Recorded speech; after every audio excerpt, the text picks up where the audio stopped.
ഒരു വയനാട്, ഒരു നാട് മുഴുവൻ, ഒരു നാട് തന്നെ ഒലിച്ചു പോയൊരവസ്ഥ. അപ്പൊ അവിടുത്തെ നിസ്സഹായത നമുക്ക് എല്ലാവർക്കും മനസ്സിലാക്കാൻ കഴിയും. ഒരു നാട് തന്നെ അവിടെ ഉണ്ട് അവരെ സഹായിക്കാനായിട്ട്. എങ്കിലും ഞാനിപ്പോൾ നിൽക്കുന്നത്, എന്റെ സബ്സ്ക്രൈബേഴ്സ് കുറച്ച് ആൾക്കാരെ ഉള്ളൂ എന്ന് എനിക്കറിയാം. എങ്കിലും എന്നെ സപ്പോർട്ട് ചെയ്യുന്നവരൊരു കാര്യം, ഒരു ഉപകാരം ചെയ്യാം.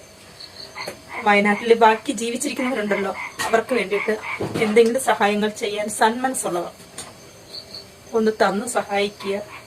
അത് ക്യാഷായിട്ട് 1 രൂപയായാൽ പോലും, ക്യാഷായിട്ടോ സാധനങ്ങളായിട്ടോ. അവിടെ കൊച്ചു മക്കളെ മിച്ചം ഉള്ളവരുണ്ട്, ആൾക്കാരുണ്ട്. അവിടെ താമസിക്കുന്നവർക്കൊക്കെ ഒരുപാട് സാധനങ്ങൾ ആവശ്യമാണ്. അതെന്തെങ്കിലും എത്തിക്കാൻ, സപ്പോർട്ട് ചെയ്യാൻ നിങ്ങളിൽ ആർക്കെങ്കിലും മനസ്സുണ്ടെങ്കിൽ ഈശ്വരനെ ഓർക്ക് കൊണ്ടെത്തിക്കുക. ഫോൺ നമ്പർ ഈ വീഡിയോയിൽ ചൂടെ ചേർക്കുന്നതായിരിക്കും. നിങ്ങൾക്ക് എന്നെ വിളിച്ചു തരാം. അത് കൃത്യമായി എത്തേണ്ടവരുടെ കയ്യിലെത്തുമെന്ന് ഞാൻ ഉറപ്പ് തരുന്നു. അതിൽ 1 രൂപ പോലും ഞാനോ അല്ലെങ്കിൽ മറ്റുള്ളവർക്ക് വിശ്വസിക്കാനും ഞങ്ങൾ ഉപയോഗിക്കില്ല. അത് ഈശ്വരന്റെ നാമത്തിൽ ഞാൻ സത്യം ചെയ്യുന്നു. ആ നാടിന് വേണ്ടിയിട്ട് നമുക്ക് എല്ലാവർക്കും ഒന്ന് കൈകോർക്കാം.